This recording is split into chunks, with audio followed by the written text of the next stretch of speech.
that error That's again. the one.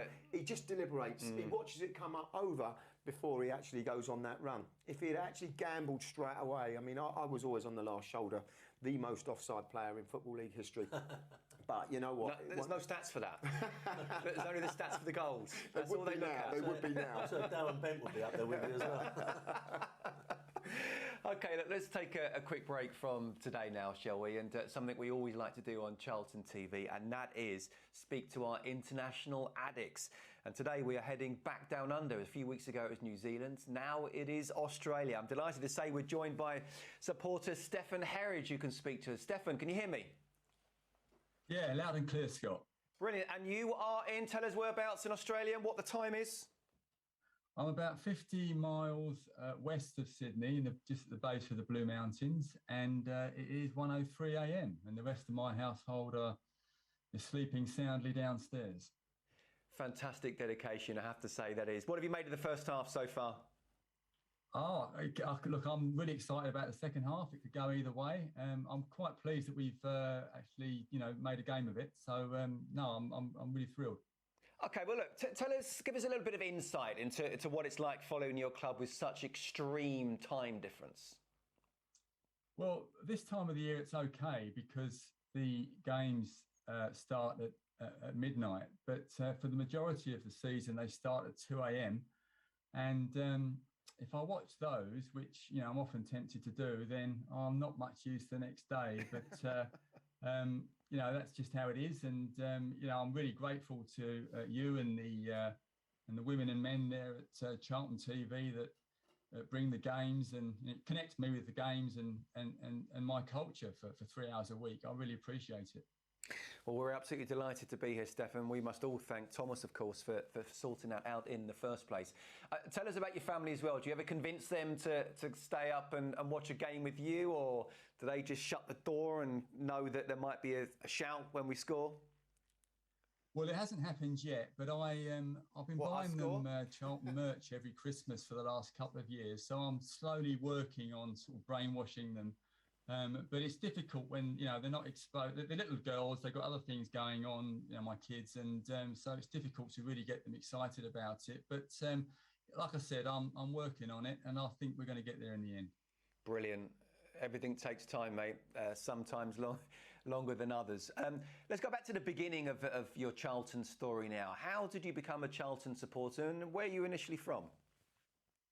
Well, my family and including me were sort of grew up and live in and around the Eltham area, but I don't think that I actually ever became a Charlton supporter. I was just born one. My dad went to his first Charlton game. He tells me in 1949, and he's 82 now, and he's still following Charlton. He actually lives in France now, so he might be watching this.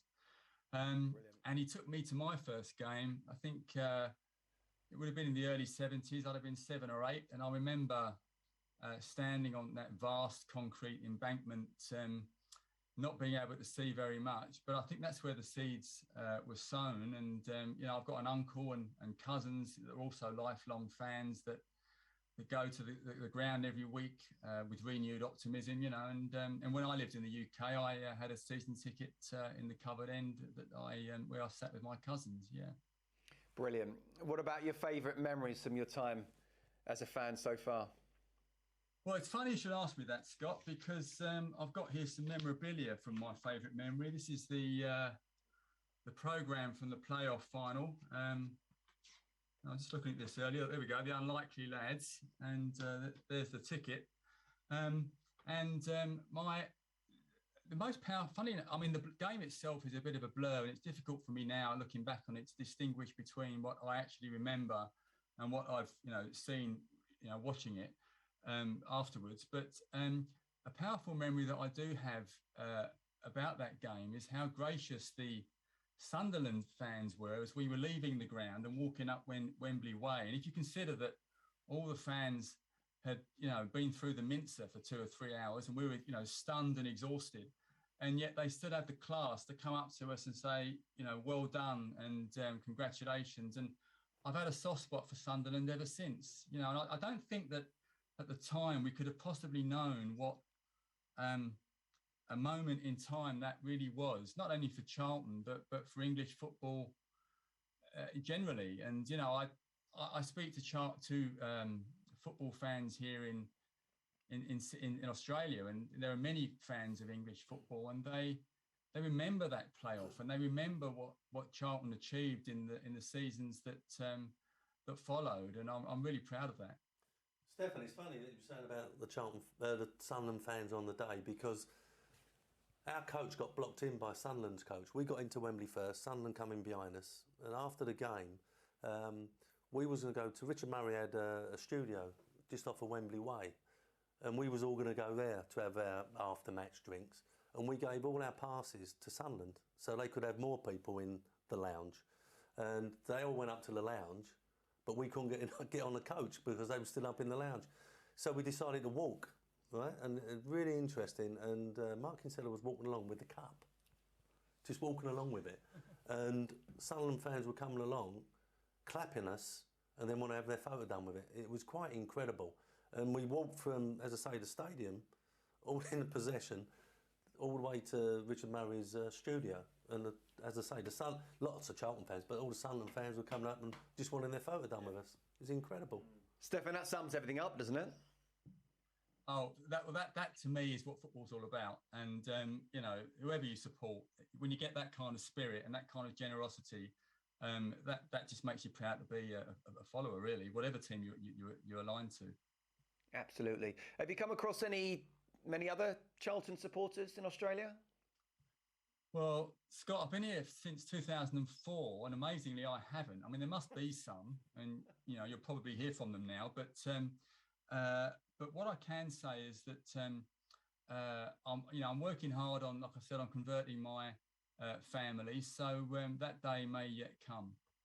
Yeah, at least you can double it or triple it in that sense. And look, just finally, I know that you've come across someone in Australia who is indirectly linked to Charlton. Can you tell us more about it?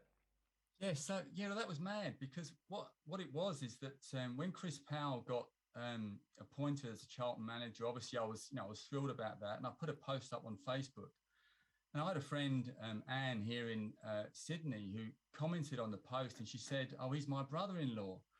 And I'd known her a while, you know, and it had never come up. So I thought she was winding me up to begin with. But it turns out that that her husband and Chris Powell's wife were brother and sister. And in fact, shortly after that, I can't remember her name, but Mrs. Powell came over for a visit, and she came to one of our pub trivia nights. And I remember thinking to myself, right, she's on her holidays. She's not going to want to talk about Charlton. She's probably come here for a break from Charlton. So I'm going to take all the strength that I've got to not talk about Charlton. And as I recall, she was lovely. And it was just mad. It's a small world. It certainly is. Stefan, look, it's been an absolute pleasure talking to you. I've really, really enjoyed it as well. And just please get around Sydney at least and convert some more people to Charlton supporters, will you? Yeah. No, I'll do that. I promise you I'll do that, Scott. And thanks again for everything you're doing over there. It's wonderful. Pleasure. Top man. Thank you very much indeed. That's great stuff. That's what it's all about, isn't it? Absolutely, yeah. I've been to Sydney a couple of times. My sister lives in Auckland. So, we've gone via Sydney a couple of times, and nice place. Well, look, the teams are out in the second half, just about to kick off now. What are we thinking very quickly, Nicky?